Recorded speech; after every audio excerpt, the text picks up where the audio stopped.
viewers, welcome again to another exciting edition of Books and Financial Review. Actually, today is a finance edition. This is the place where we discuss matters that is not discussed on any platform. We want to grow businesses beyond just one generation. And today, as well, we have a case study on the table. And we have an awesome woman here to help us to discuss from HR Help Center to help us to discuss this case study.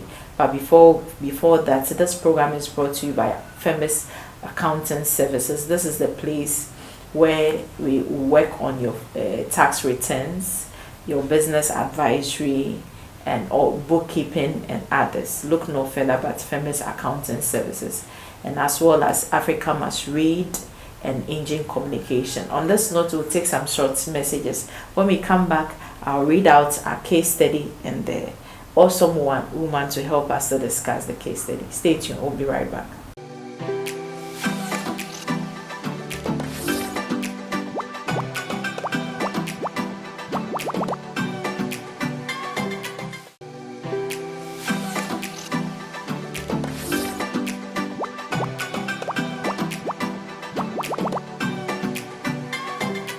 Welcome back. If you just joined us, this is Books and Financial Review. As usual, today is a finance edition and we have a case study on the table. I read a case study out.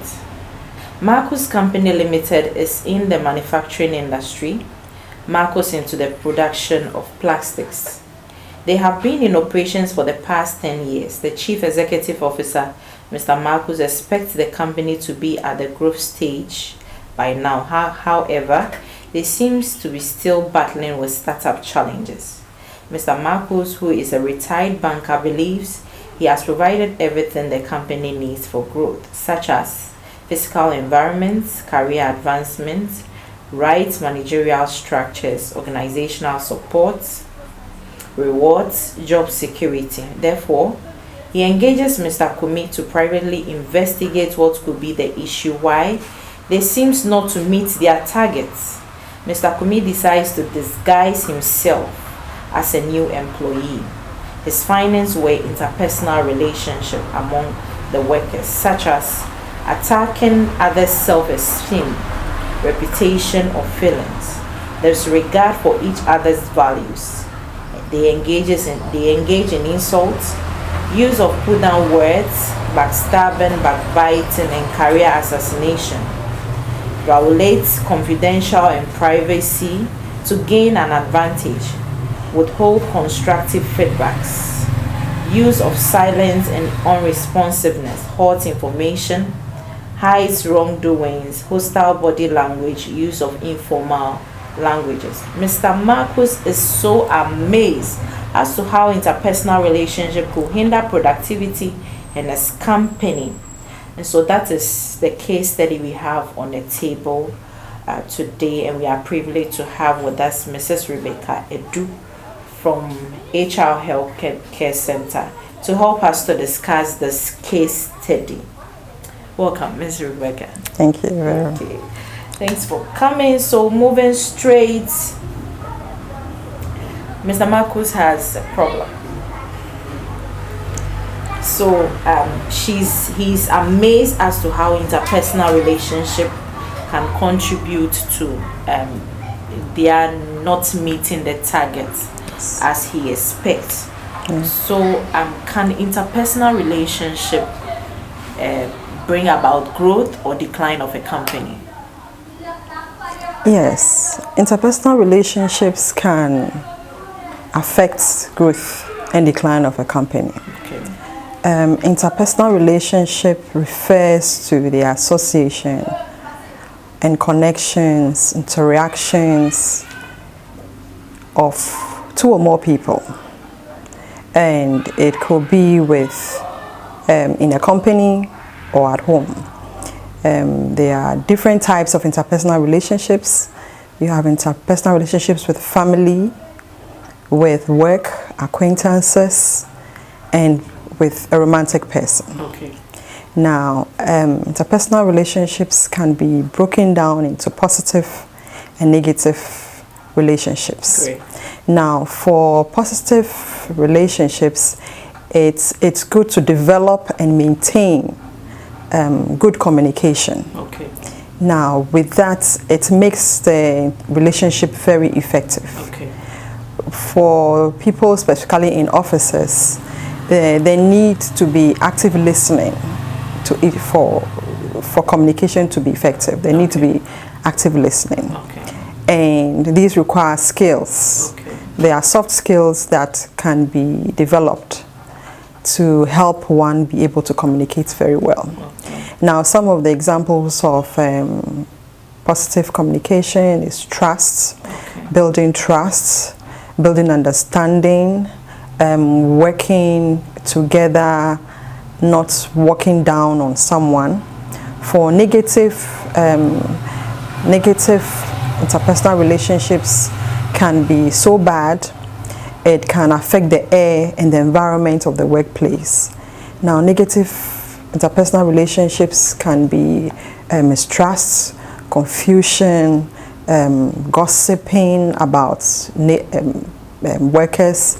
It can be talking down, it can be mistrust, and other things that can really be harmful to the environment. Okay.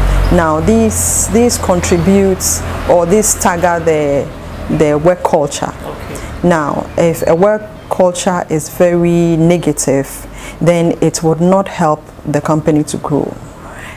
People would withdraw, people will be silent, like what happened in the group. Okay. People would not come out with their best.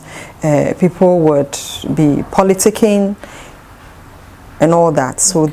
that affects the culture, and culture allows values and morals to affect the behaviors of people. That means interpersonal relationship can really affect productivity. Yes. So it's not just a matter of putting money out there Yes. and then make up because from the case study, he thinks that he has provided the money and then the physical environment and the structure. So he's supposed to get results. Yes. But I think he has not paid so much attention to interpersonal relationship, Yes. and that he's getting a result out of that. Mr. Kumi made some findings with regards to the interpersonal relationship at Marcus. Yes.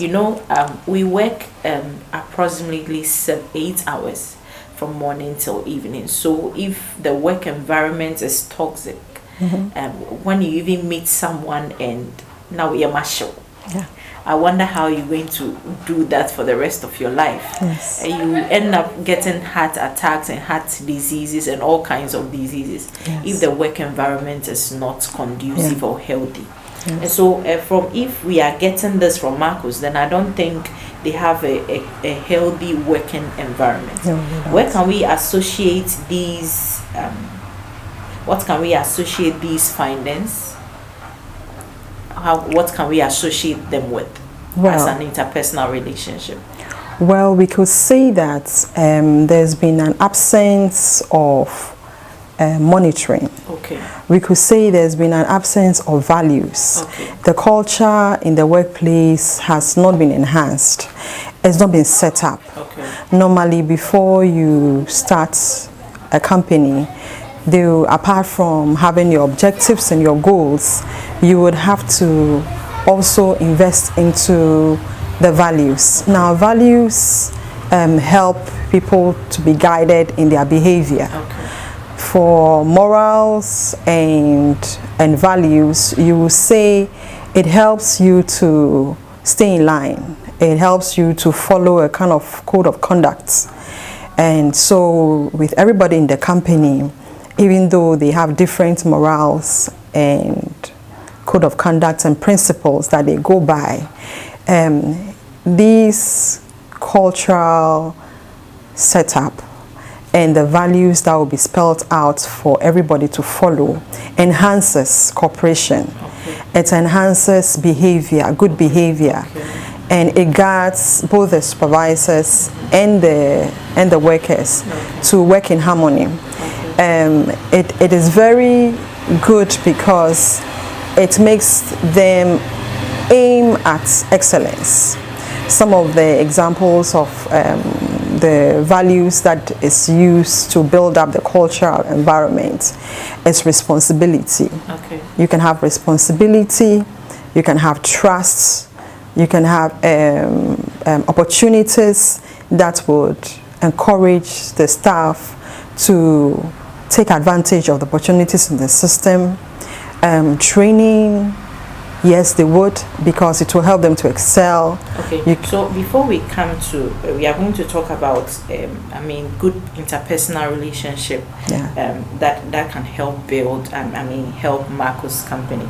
But before then, can we categorize these findings?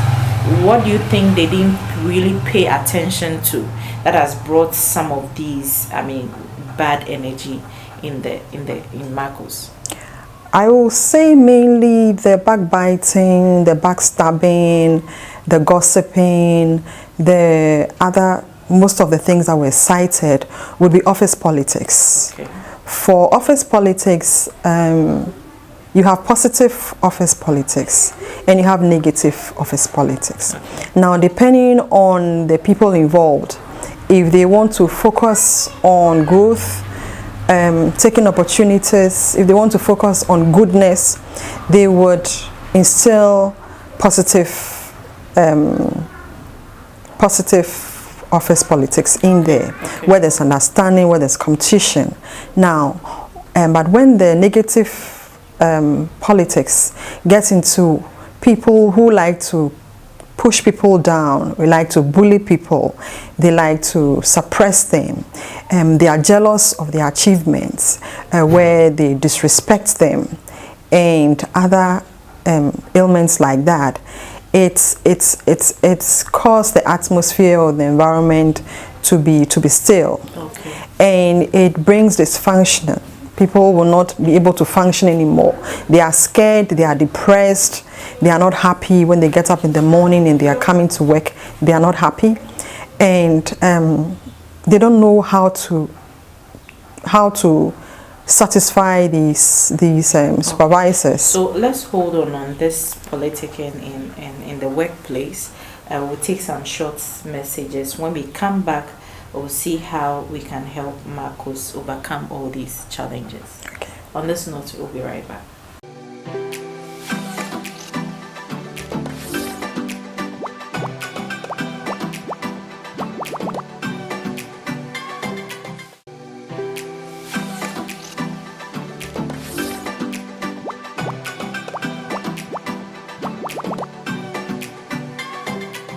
Welcome back. If you've just joined us, this is your favorite and #1 book and finance show.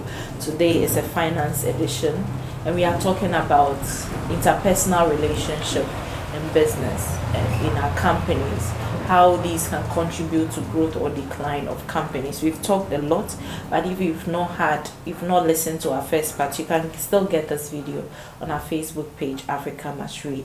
This program is brought to you by Africa Must Read, Famous Accounting Services, and Engine Communication. Coming back to Mrs. Rebecca Edu, who is from HR Help Center. Now we want to advise Mr. Marcos as to how he will be able to manage his company so that all that he has put in will yield. Yeah. Okay, I would say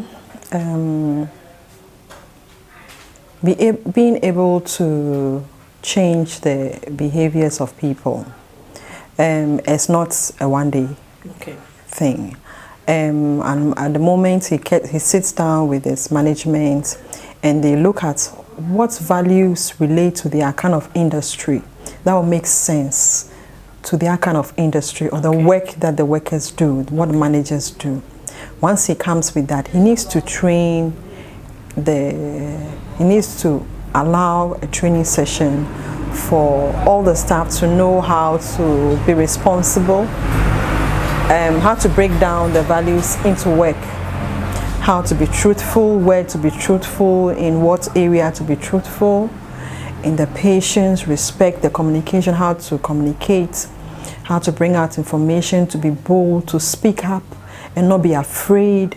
Okay. So there would Mr. So these are all cultures that he has to... Yes, that he has to let the people know how to do it. Okay. Now, once he does that, it has to be infused in their job objectives. Okay. So that now they understand that if I am molding a plastic, I have this timeline, I should use the best quality, I should be patient, I should follow the standards, I should follow the code of conduct in relation to those I'm working with. Okay. You know, so the values or the culture becomes real for the people. They understand it and they love it. Yeah, so that is one area how he can break this down. Now, to be able to evaluate how things are going, it would be good for them to have some bonding sessions. Okay. It would be good to have some times where they have meetings where there's open people are open to talk about the problems they are having. If they should talk, if they should say it today, if there are problems, they should say it for people to hear. If not, then already they will be told how to handle issues that has to come to him or has to come to HR. So there should be a training, there should be understanding, and then people should love it. And when they have queries or it's not working, they should be encouraged able to say, I think this is not working, I think this is too tight, I think we can relax with this a bit. So, and then about staff debates where yes, people can have fun, eat, yes, and then... yes. So those are the bonding times. Okay. The strategy times, which can happen quarterly, bi-monthly, or yearly, are all carrying the strategy along, reviewing the strategy, making amends, recognizing people, okay, promoting people, okay, rewarding people. Okay. So strategies will be changed, culture would be changing or becoming better, and much understanding too would be coming. So the debates too would be good. Now in that case, you start seeing the positive interpersonal relations. You start seeing the soft skills coming, okay, because soft skills, you need the soft skills to be able to bring out the positive interpersonal relationships, okay, and these soft skills are learned. Okay. Yeah, they are learned, and it's, you can even showcase them in your CVs and all that. So it is not wrong if they didn't have it right in the first place, but he himself can learn a lot and encourage management, okay, to also allow the work to go on, because it is only in positive environments that productivity would come. Okay, so what about having trainings, training sessions? What about that? That also contributes to, yes, I mean, imbibing that culture in them. Yes, okay, yes, yes. So the training sessions, they can either get an external consultant, or they can have a trainer sessions. If the HR manager and the finance manager and the operations manager can go on a training for soft skills, and then they can bring it back to their company and train the others. So training is very, very important. And then evaluation has to come in. Monitoring systems would have to be put in place so people can report and people can relate, and more explanation and more education. Now, if new people are coming to the company, because these systems are set up, because you have the values on the wall, because you have it in the job descriptions, because people are living it, yeah, it makes it easy for them. Living it. It makes it easy for the new people to also pick it up and flow with it, okay, and learn. Okay. Yeah. So training it's ongoing. It never stops. Okay. Yes. That's such a great input. So all that you are saying to Mr. Marcos is that he should build that culture, yes, that will promote good personal interpersonal relationship among the workers. Yes. That they will be able to respect, regard each other. Yes. That will contribute to productivity. Exactly. I believe this topic will not relate to only Mr. Marcos. I believe as workers, we find this in our businesses, in our workplaces. It's not advisable to live in a toxic environment. It's not healthy for anyone. And so I believe this advice that Mrs. Rebecca Edu has given to Mr. Marcus, that will go a long way to help other business owners. It's not only about putting money out there, but also building, having a culture, a healthy culture among workers, co-workers, superiors to subordinates, that will also help in productivity. I believe we've all learned from this, and I believe this will not be the last time Ms. Rebecca is coming here. She'll come here. That this time we've been able to advise Mr. Marcos, but I believe the next time we'll be able to advise people who find themselves in toxic working environments and how they can, they can live or probably live there. Thank you so much for making time with us. Thank you, Ms. Rebecca Edu. Thank you for having me. That was such a great impartation. Thank you for having me. A lot, and I believe our viewers have done same. As I mentioned to you, we have effective communication, overcoming stress. If you've not had a great read for this month, call 024-8859-319. I'm waiting for your call to recommend a quality read for our personal development. Thank you so much for making time with us. Make time with us same time next week. This program is brought to you by Africa Must Read, Engine Communication, and Fembes Accounting Services. Make time with us same time next week. Call me Veronica Osua Obeng. Stay blessed.